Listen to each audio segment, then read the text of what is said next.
temos informações que chegam aqui da usina de Itaipu Binacional, diretoria brasileira, por meio do programa Itaipu Mais Que Energia e também em parceria com a Caixa Econômica Federal, vai divulgar hoje à tarde o lançamento, do edital número 1 de 2026, que prevê apoio financeiro a projetos e organizações sociais dos 399 municípios do Paraná e também de 35 cidades do sul do Mato Grosso do Sul. O lançamento ocorrerá de forma online a partir das 14h, numa transmissão ao vivo pelo canal de Itaipu no YouTube. Técnicos vinculados à diretoria de coordenação da Binacional irão detalhar o edital e esclarecer as dúvidas dos participantes. Terão prioridade nesta seleção deste edital de Itaipu projetos de organizações que atuam com povos originários, mulheres, crianças, idosos, população afrodescendente, pessoas com deficiência, agricultores familiares, catadores de recicláveis, pescadores artesanais, entre outros grupos. Os recursos previstos no edital totalizam R$100 milhões e serão geridos pela Caixa Econômica Federal. Então, hoje à tarde, 2h, no canal da Itaipu no YouTube, fique atento aí, vai ser feita a live do lançamento deste edital para apoio de projetos de organizações sociais do Paraná e Mato Grosso do Sul. E agora a gente vai falar com a médica veterinária Camila Muraro, que vai explicar aí os cuidados que a gente tem que ter nessa época do ano, porque além do calor do verão, tem as viagens, pessoal que viaja, vai para lá, vem para cá, com os pets, o que fazer e como fazer melhor. Camila, tudo bom? Bom dia. Bom dia, tudo bem, Cris? Tudo jóia. O que é que dá mais trabalho nessa época do ano com relação aos pets? Eu acho que a prevenção aí de doenças, né? A prevenção de doenças do animal, a insolação, temperaturas altas, né?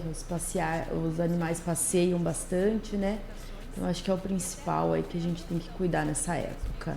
Então vamos começar falando de temperatura alta. Tem horário específico para passear com o bichinho, né? Mesmo indo na grama, na areia, tem que cuidar com a patinha? Com certeza. Então, assim, para nós aqui da nossa região, né, que moramos aí numa cidade quente e úmida, né? Então nós temos que cuidar bastante com os horários. Então sempre evitar de passear com os animais após as 9h da manhã ou ir até às 6h aí, né? Esse horário entre 9 e 18h não é indicado aí levar eles passearem, porque o asfalto está muito quente, ou calçada, até mesmo se for na grama tem o sol, então pode elevar a temperatura dos animais e podem sofrer aí com essas consequências. Com o sol batendo neles, né? É um cuidado, assim, eu acho que as pessoas muitas vezes não percebem, né? Porque, assim, você está de calçado, mas o animal não está, né? Enfim, da mesma forma como o asfalto quente, a calçada quente ali pode machucar a sola do pé da pessoa, a pessoa tem que ter também essa consciência, essa noção, né? Com certeza. Para nós, às vezes tá quente, mas nós suportamos. Mas eles... a sensação é mais alta ainda, né? Então tem que ter esse cuidado aí para não levar nesses horários. Então sempre pisar, né? Ou colocar a mão ali no asfalto antes de levar eles, principalmente à tarde, né? A gente às vezes sai de casa às 19h aí para dar uma volta com as crianças, e se você vai de chinelo, você sente o calor no pé, né? Mesmo de chinelo. Então imagina eles, né? Que vai com a patinha direto já no asfalto. Camila, qual que é a raça que mais sofre com o calor e como é que a gente percebe que eles estão com calor? Nós temos bastante problemas aí com os braquicefálicos, que são aquelas raças que têm os narizinhos mais achatados, bulldog francês, shih tzu. Pug também, né? Os pugs. Então são as raças aí que nós temos que ter um maior cuidado, porque eles elevam muito a temperatura e eles têm dificuldade para gastar, né? Soltar essa respiração deles. Então eles começam a entrar em angústia respiratória. Então tem que cuidar muito com o horário, né? Outra coisa que é importante lembrar, animais que vão em creche, né? Esses horários, porque eles vão nas creches e às vezes é muito sol, ficam correndo muito o dia inteiro, e aí pode acontecer algum problema aí, ter algum acidente, né? Então sempre ter cuidado. E como é que a gente percebe que eles estão sofrendo? Eles ficam muito ofegantes, a língua começa a ficar muito vermelha, às vezes roxa, salivar muito, ou ficar muito cansado, deitam no chão, não querem levantar, Então são os principais aí sinais que eles vão demonstrando para nós. Chegando nessa situação, a gente pode fazer alguma coisa É, em aí casa? tirar o animal, molhar ele, né, com água geralmente fria, né, não precisa ser gelada, mas molhar para tentar baixar essa temperatura. Existe aí, claro, né, não é todo mundo que tem, mas existem uns tapetes gelados, né, que a gente pode deixar na geladeira para o animal deitar. Então, que nem na clínica nós temos. Quando chega um animal, às vezes um caso assim que precisa baixar a temperatura mais rápido, é colocar nesses tapetes gelados, com a barriguinha em contato, né, e molhar. Molhar, às vezes colocar gelo neles, nas patinhas. Eu já vi gente pegando garrafa PET, enchendo de água, põe no congelador e quando sente que o cachorro está com muito frio, coloca a garrafa lá no chão perto dele e deixa, né? Isso aí, é importante. E agora, quando o cachorro, né? Eu falo assim, porque recentemente eu adotei lá uma cachorrinha lá na minha casa. E eu percebo que, às vezes, mesmo em dias de calor, ela escolhe justo o canto da calçada que tem sol para deitar Eles e gostam, fica lá né? lagarteando. É um comportamento normal? É normal, eles gostam bastante. Só nós temos que cuidar com as raças aí que tem, ou os vira-latinhas, né? Que tem a pele mais clara, mais branca, né? Cuidar com o narizinho e a barriguinha, que são as áreas que eles não têm pelo. Porque vai ter o contato direto do sol, então tem que cuidar. Se ele tem aquele hábito de deitar com a barriga para cima, o ideal às vezes é passar um protetor solar. Você tem aí, né? Até a Droga Vet, que é uma farmácia de manipulação, disponibilizou pra gente uma amostra, né? Esse é um protetor solar fator 30. Então ele é um creme, né? Então a gente pode tá usando, ó. Bem interessante. Cheirosinho? Não tem cheiro.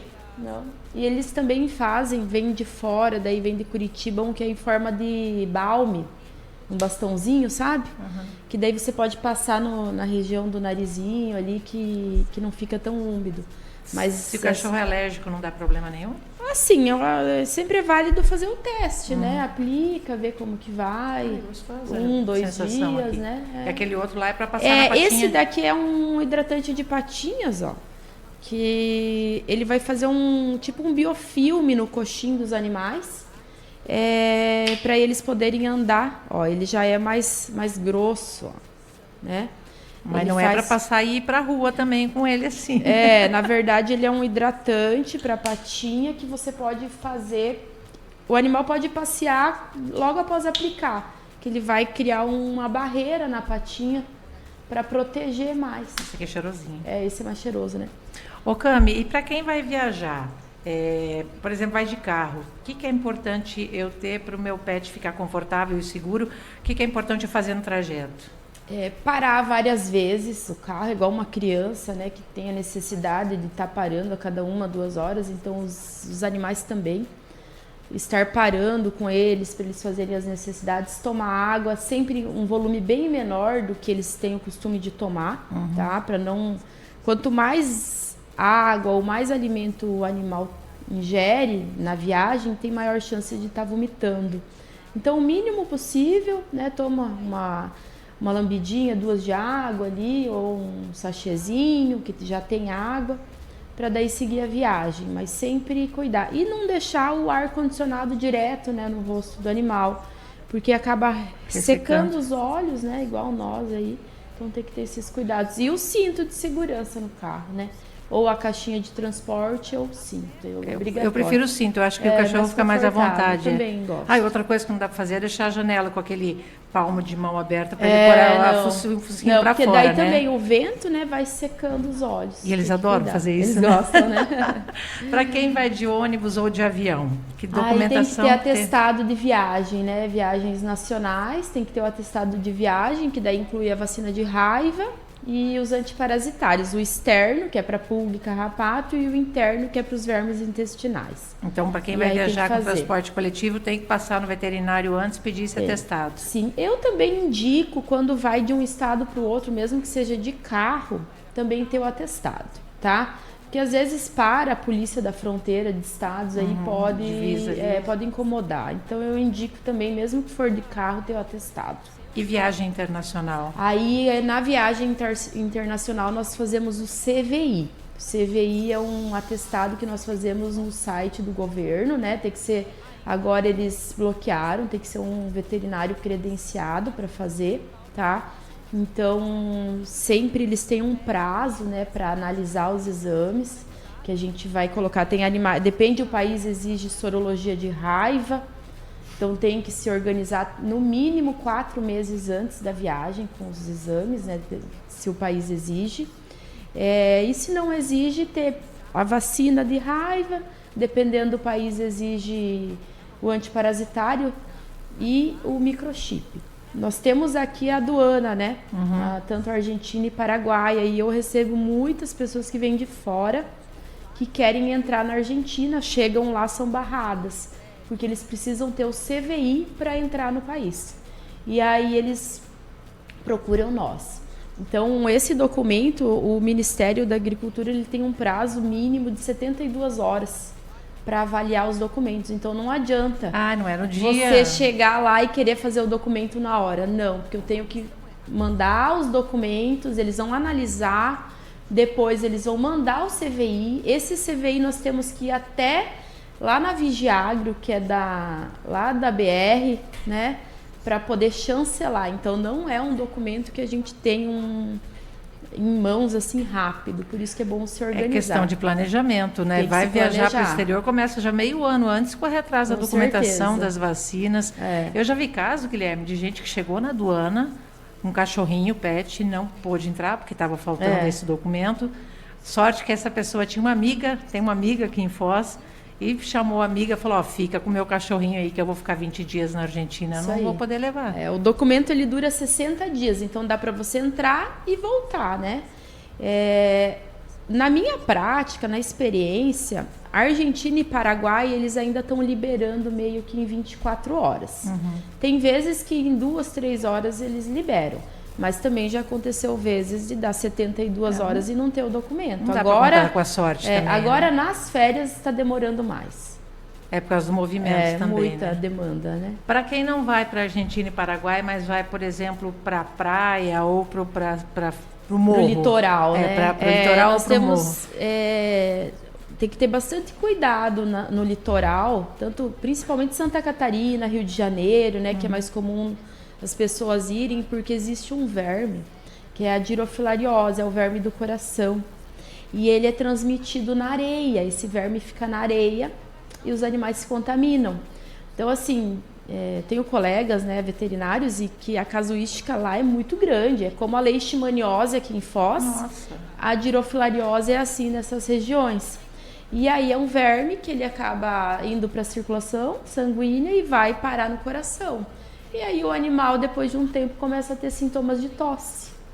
Então, existe uma vacina que nós fazemos uma vez por ano que vai estar prevenindo. Ela já trata na fase inicial e vai prevenir também esse verme, né? E assim, uma questão que é bem importante, a gente acha que é só no litoral, mas não. Teve uns estudos agora, não faz muito tempo, do refúgio biológico e do pessoal ali das cataratas, que o mosquito Aedes aegypti aqui na nossa região tem a dirofilariose. Meu Deus! Então, assim, eu acho que a gente às vezes não está ainda diagnosticando, mas é questão de tempo, nós vamos começar a pegar animais aqui na nossa cidade tendo esse problema. E ele tosse muito? Começa a dar tosse, dificuldade para respirar, quando você vai ver, porque tosse, a principal suspeita é pulmão ou coração. Sim. E aí você vai fazer o exame do coração, ecocardio, e descobre que é o verme. E você citou a questão da leishmaniose canina, né? Que acho que é algo importante da gente frisar, porque tem pessoas nos ouvindo agora fora aqui de Foz do Iguaçu. Como é que está a situação hoje na cidade? Porque a gente sabe que alguns anos atrás aí houve um verdadeiro surto, né, com relação a essa doença. Como é que está hoje a situação? Olha, na minha experiência, eu considero que ainda nós estamos em surto. O que acontece? Que nós estamos mais acostumados a ver os animais e tratar a leishmaniose. Então, a gente acaba se acostumando com a doença, né? Mas tem muito. Por exemplo, eu atendo a parte de dermatologia, eu tenho uma casuística aí de cada 10 animais que eu vou atender que tenha suspeita, 5, 6 vai dar positivo. É bastante coisa, É né? muito. E nós não temos mais a vacina, né, que previne. Então a vacina foi tirada de mercado porque ela dava muita reação. Então faz uns 2 anos já. Então nós só temos os repelentes, que é a coleira e as pipetas, né, que passa na nuca. E as pessoas acabam ainda não utilizando, né? A maioria, vem muitos animais ainda sem coleira e sem pipeta. É complicado. Lembrando que quem tem um cachorrinho aí tem que pensar sempre na despesa também, gente, porque eles dão trabalho e custa caro, né? Dá gasto também. Não adianta ter e deixar o cachorro lá de qualquer jeito. O que eu sempre falo, nós moramos numa cidade quente e úmida, então nós temos mais carrapato do que outras cidades, tá? Então aqui, agora em julho, teve um surto de carrapato aí na cidade, que conversava com colegas, assim, todo mundo relatando. Animais que nunca tiveram carrapato, pegando carrapato. Então nós temos que usar, né, os medicamentos que previnem. Eu gosto bastante. Uma vez por mês eu dou tabletinho lá pra mim. Dos comprimidinhos, né? Tem uns que duram 30 dias, outros 3 meses. E também o uso de produtos tópicos, que é a coleira e as pipetas. Que daí eu pensaria mais no mosquito da leishmaniose. Né? Essa doença do coração que você falou, ela tem tratamento? Dependendo do estágio do animal, vai ter. Mas se já for um caso mais grave, daí já é mais complicado. E uma dúvida que eu tenho aqui, a gente estava falando dos bichinhos na praia, tal, areia. Como é que faz com banho? Porque se ele vai passear na areia, aí volta para casa cheio de areia, para apartamento cheio de areia, dá banho todo dia, isso não dá? Então, existem aqueles banhos a seco, né? Que é os produtos que aplica, mas assim, eu não gosto também de usar muito, porque eles são fortes, tem bastante perfume, então às vezes é melhor você dar um banho, usar um shampoo específico, né, para evitar infecções bacterianas, porque fica úmido, e secar bem o animal, né? E a areia é importante cuidar, porque a areia ela é bem quente também, né? Eu estava falando, asfalto, areia, tem que cuidar, porque é muito quente, né? Então, se for para levar na areia, sempre levar no colo até chegar na área que já está mais úmida, né? Para evitar que queime. E como é que a gente escolhe um hotelzinho bom? Então, hotel para deixar o animal ou para... Para deixar. Então, tem vários hotéis aqui na nossa cidade, nós temos várias opções, né? Mas eu gosto sempre de que pesquise os hotéis que exigem, né, as vacinas, exigem os antiparasitários, né? Que é o sinal de que eles têm um controle dos animais que entram, né? Verificar o ambiente que os animais vão dormir, né? Se o animal é acostumado a ficar, porque também deixar um animal lá que nunca foi acostumado a dormir numa baia, em algum lugar, não dá. Aí existem as pessoas que também pegam cuidadores, e cuidam, né, na casa, né? Mas existem vários hotéis que tem uma área verde bem legal, que os animais podem brincar. Tem piscinas que as pessoas ficam em cima mesmo cuidando e o animal não fica lá sozinho, né? Eu não consigo, eu já levo junto, né, Guilherme? Guilherme, não sei, o que você faz? Você leva junto ou deixa em casa? Não, eu deixo em casa e aí uma pessoa da família vai sempre fazer o cuidado é legal também vai cuidar, né? É a forma que a gente encontra de cuidar. É que assim, eu fiquei muitos anos sem ter cachorro justamente porque nós perdemos uma cachorrinha para leishmaniose canina. Entendi. Então agora que a gente está retomando o cuidado, né? E sempre ali com o pé atrás com relação a tudo isso. Encerramos, né, o tempo aqui já. Agradecimento a Camila Muraro, médica veterinária em Foz do Iguaçu, pela participação aqui na CBN. Muito obrigado pela entrevista. Eu que agradeço aí. Camila, obrigada. Obrigada, Cris. Obrigada.